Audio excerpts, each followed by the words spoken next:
So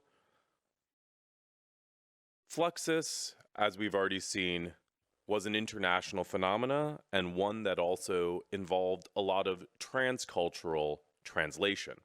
So it would be unfair if I am the only person here who gets to speak in my first language, since we have people from many different language backgrounds here. So I will also do my best to now speak, introduce, and moderate this session in German.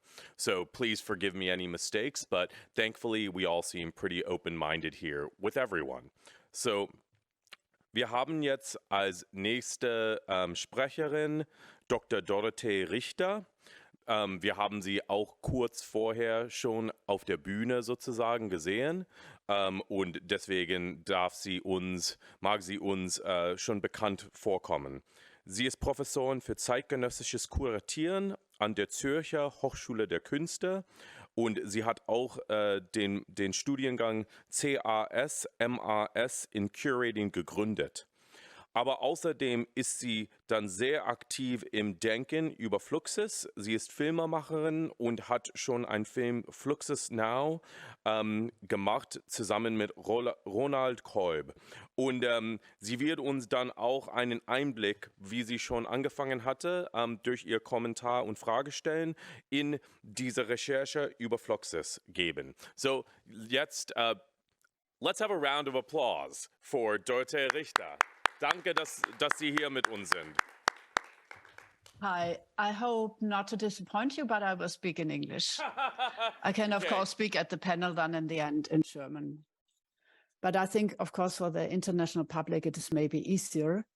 And yeah, so I would like to start with my presentation and maybe add that I'm also a professor at the University of Reading and I'm also the publisher of On Curating, which some of you might know.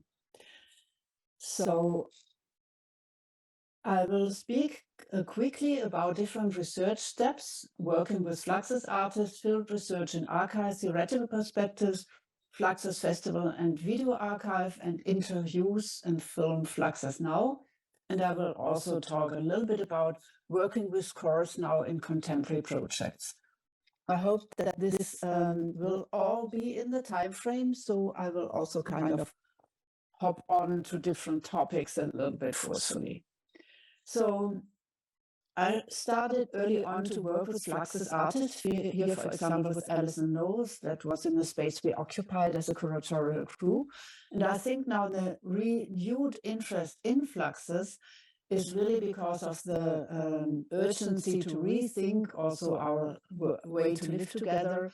So it's very interesting how they worked collectively, and also because they kind of really did this concession of genre boundaries and the desire to become politically relevant, of course, and the desire to make art for a broader section of the population. Here you see Alison Knowles doing fish scripts with the public there. Alison Knowles again, and then it was kind of thrown down to the middle of the building and so on. Again, I also worked with Emmett Williams repeatedly here when I was the artistic director of the Künstlerhaus in Bremen. He did performances, and what's also kind of specific for Fluxus, he did this print on kind of this event on prints together with Anne Noël. She's still around and living in Berlin. So I was at first really interested in this international core group, which was also traveling together in the first Fluxus festivals. Dick Higgins, writer and visual artist from the UK and US, Alison Knowles, a visual artist from the US, George Maciunas as designer and art historian, Ben Patterson as musician, Emmett Williams as a poet, Wolf Rostel as visual artist, Namjoon Paik as a musician, and Robert Fiu as an artist. What's I think also it's important to think about Fluxus in its historical situation, because the emergence of an international group of artists consisting of French, Danish, Korean, German, American members was formed by the specific historical situation in the new German state after the Second World War, and of the occupying forces which were still present. So many of the early Fluxus artists were actually working for the US army, which is interesting that the army kind of co-sponsored Fluxus at the beginning. Also in Germany, there was the break with the avant-garde enforced by the Nazi regime, which was still in effect. Also, despite the German informal, there was still kind of a certain vacuum in the arts. This meant that the first festivals could take place in the Wiesbaden Museum, which wouldn't happen in New York, I guess, and was thus also positioned and sanctioned within the institution of art. And of course, one has to do then archive work where one finds all these wonderful photos and these early publications and the very well-known piano activity by Philip Corner, who was not really aware how much kind of there was reworked the whole piano. And here you see really kind of the moment where they work collectively.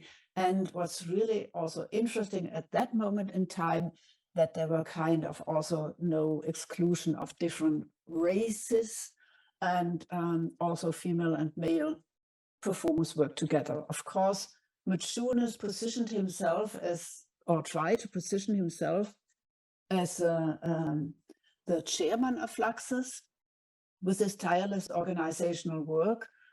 And his work also resembled a little bit the work of a curator with organizational and also creative parts.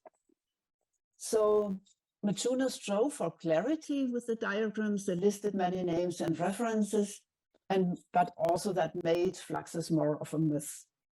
So here you see a small excerpt of this diagram, and it became kind of a little bit clearer. And later for the film we made, I also asked all the different Fluxus artists we interviewed to do new diagrams, which were kind of to look into Fluxus really as a collective and not having it streamlined through, let's say, a certain way to present things, and also not kind of just Maciunas' position, of course.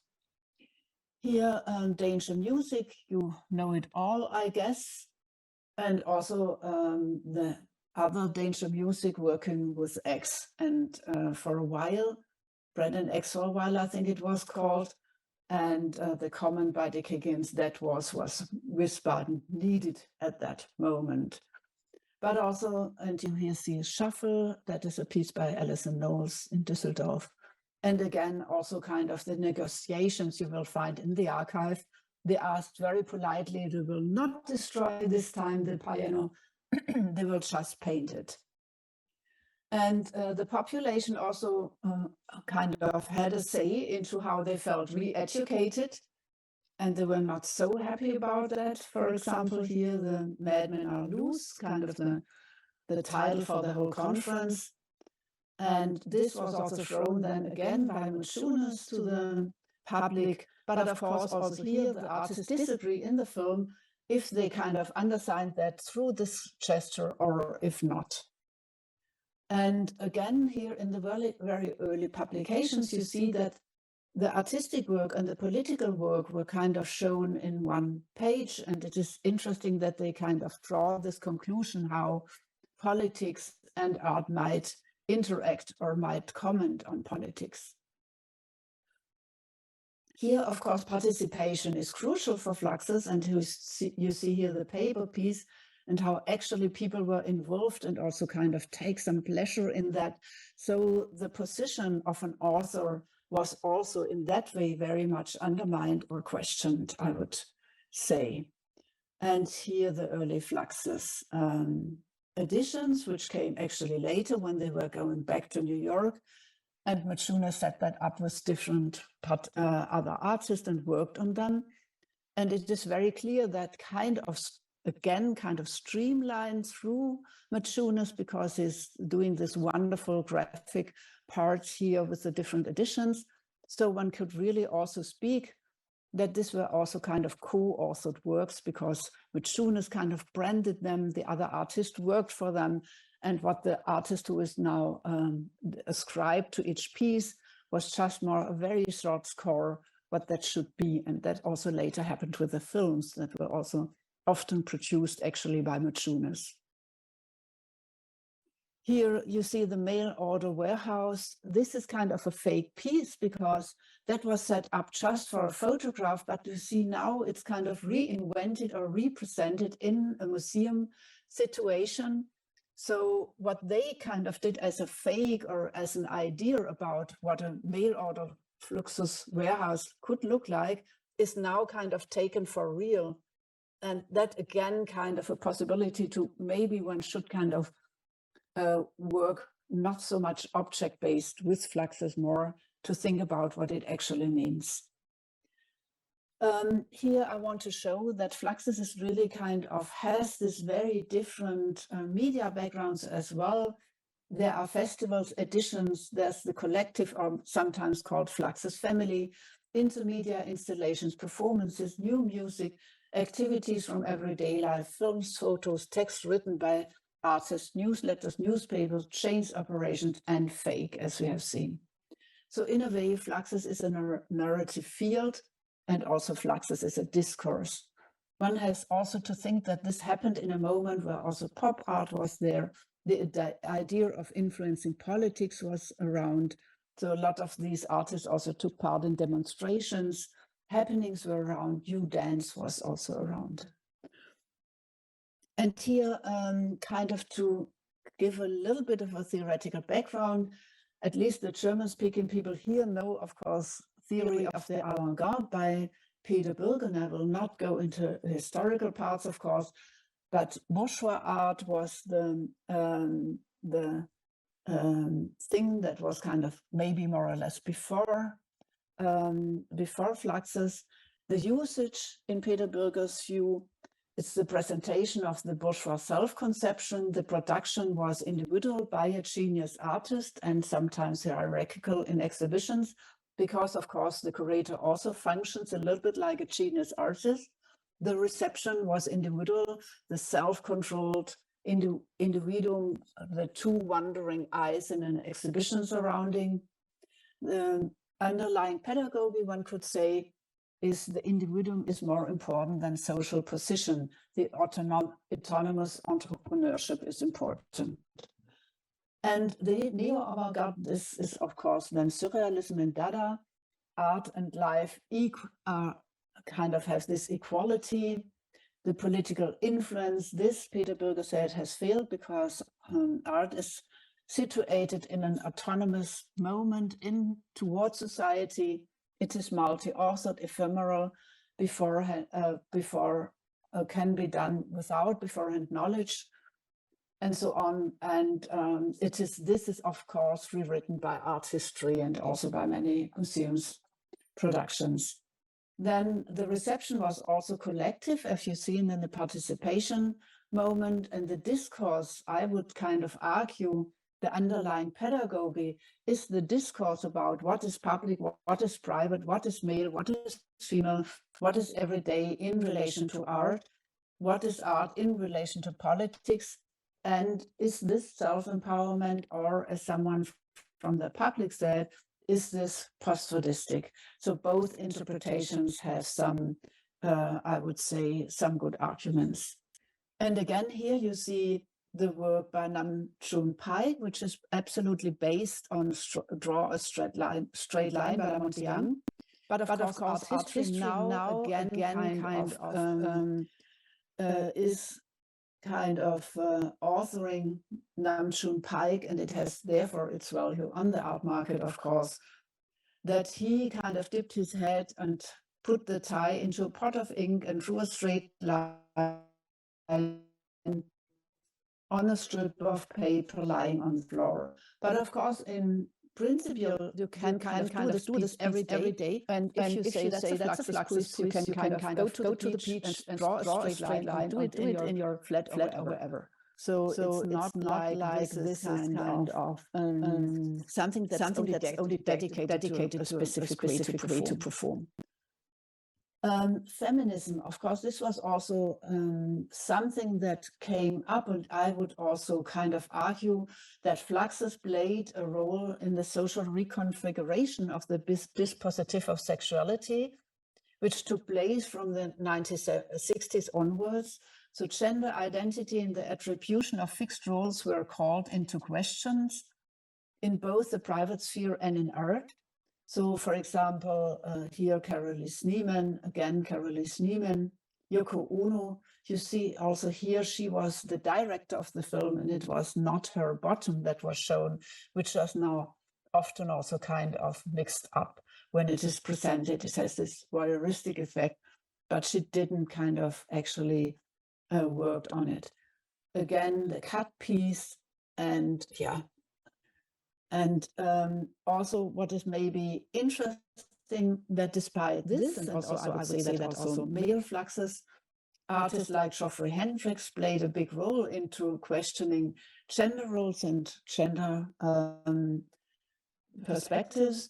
But you see also here in art history, under this image, there's somewhere a caption that says, Namjoon Paik uses Moorman like an instrument, but obviously it is the other way around. It's very funny that it can even be perceived like that.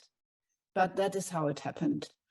Again, here, that is a catalog by Yoko Ono, but actually Maciunas was presenting and producing that. So again, I would argue that's a shared work. And here the Flux Divorce by Geoffrey Hendricks and B.G. Forbes Hendricks. Again, I would say they reformulate the sexuality dispositive through that. And again, that were also the whole group involved, as well as in the Flux wedding of George and Billy Maciunas, which kind of was partly also a cross-dressing event. So with Fluxus, we have insofar a lot of problems if we think about Fluxus from a more theoretical perspective, because Fluxus is a conglomerate of media. The meaning production is a combination of photography, comments, diagrams, newsletters, designs, gestures, scores, action, music, and film. And also the political and cultural historical context plays a big role. So the method to look into Fluxus or to discuss Fluxus would also bricolage of methodological approaches from sociology, Bourdieu, Boltanski, Chapello, kind of to look into the more neoliberal aspects, the theory of power by Foucault and Rancière, or gender theory, construction of subjectivity by Freud and Lacan and Jacqueline Rose. And also the combination of Marxist positions with subject construction would be important, hegemony and interpellation by Althusser and Gramsci, the reception theory by Wolfgang Kemp, myth of everyday life by Bonaparte, speech act theory by Austin, and then, of course, by Dorothea von Handelmann, theory of communities by Rancière Nancy, and, of course, from a feminist position, Frederici, Sylvia Frederici. So he see here Fostel with a very political work. He's measuring the opera with bread. Again, a very political work. I think that's also in the collection here. And again, you see that also Fostel then tried to reposition himself, images with him and Dali, images with him and Duchamp, like the male genius artist is again then kind of played out by him. And that also shows in his work. He's kind of showing himself as the big painter, and also kind of his work is then kind of sexualized, but maybe not in such a feminist way. So another field research was for me also to actually do a Fluxus festival and kind of exhibition, Fluxus as a video library. And I will only show quickly some images because the time frame is very short.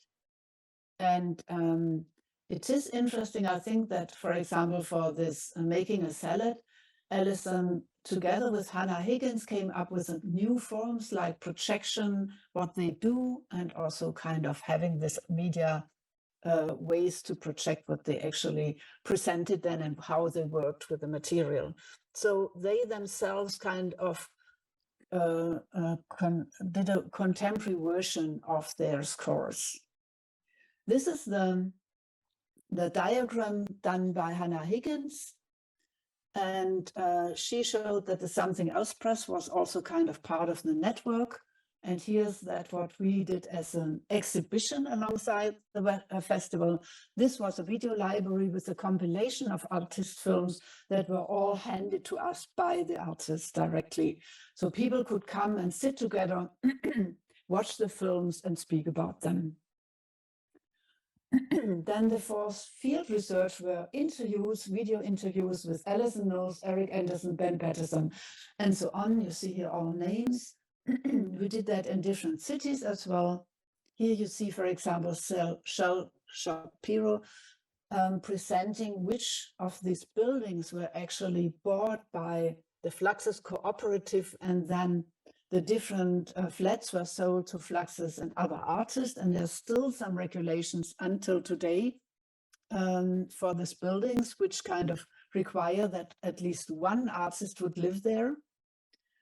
So it has in some way a really enormous outcome, kind of what they did in a way, in a political way. Here you see also Wooster Street 80 across Shel Shapiro's window.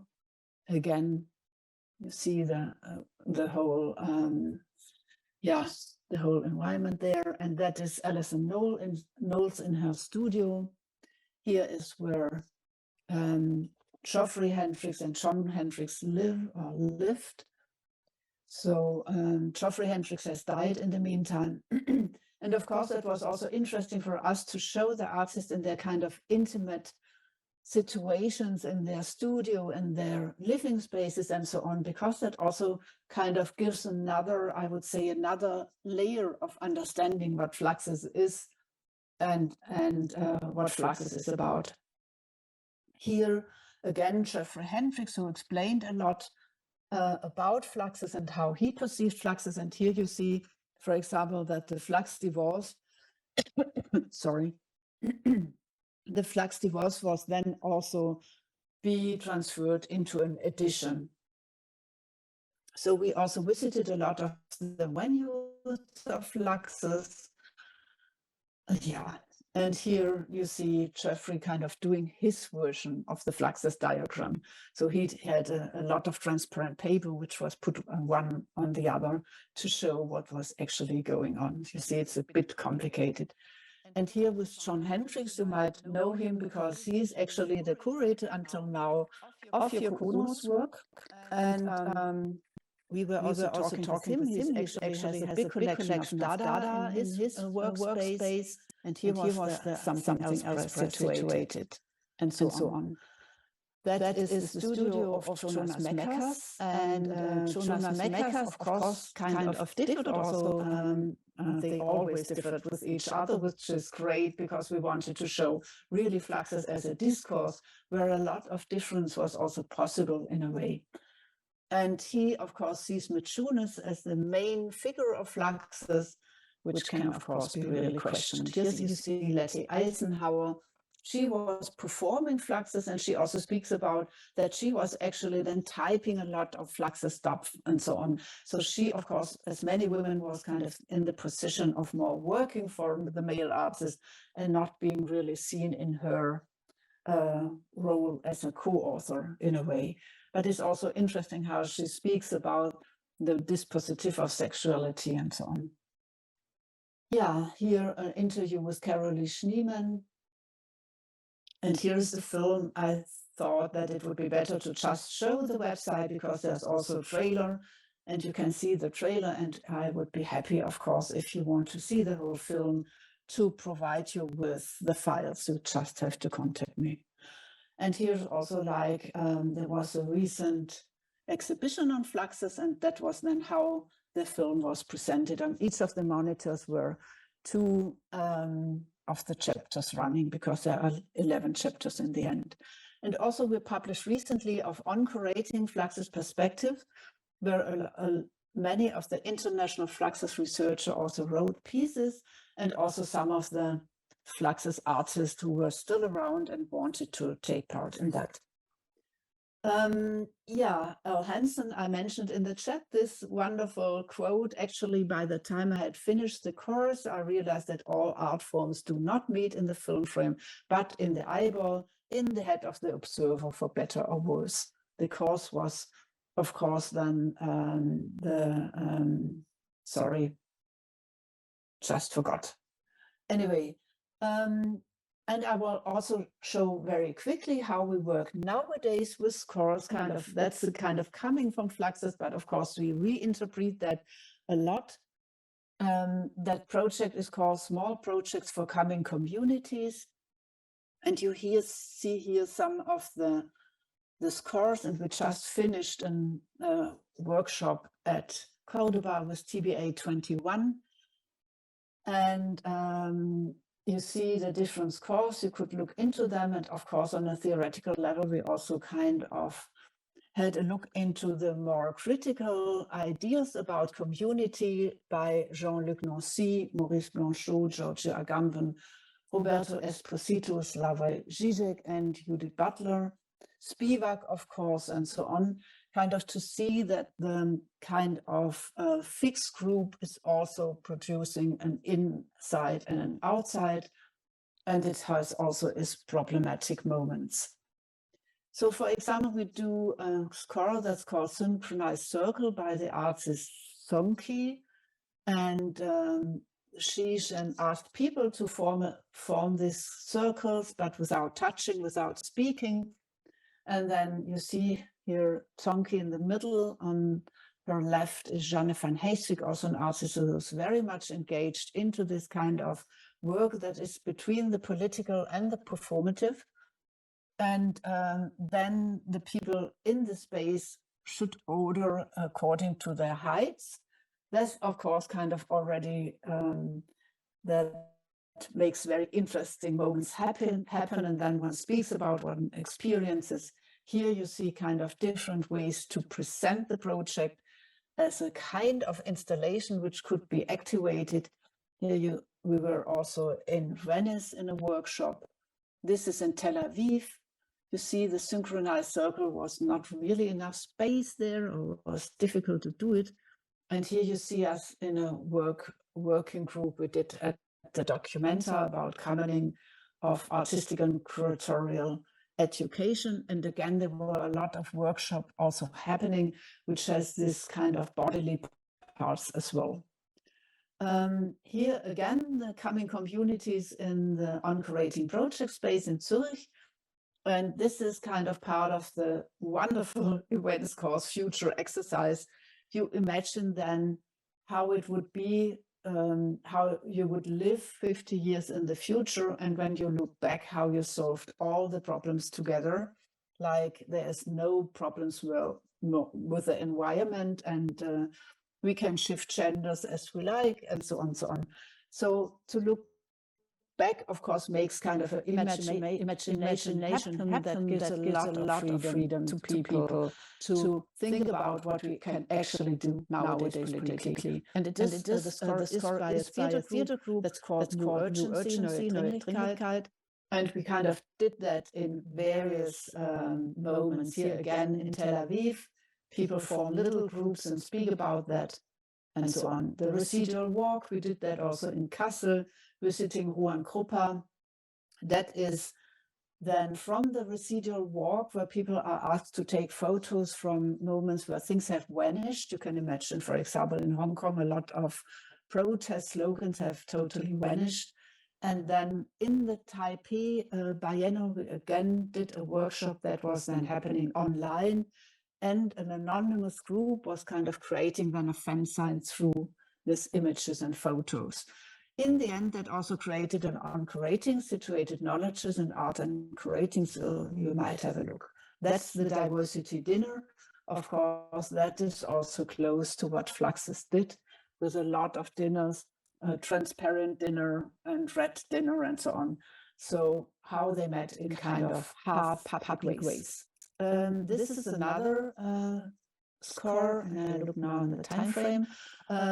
It is Experiments in Joy, and yeah, just to give you a quick impression how that might look like. Soundscape, and these are two images from Cordoba, where we just recently had the workshop, and I will end here. Thank you very much.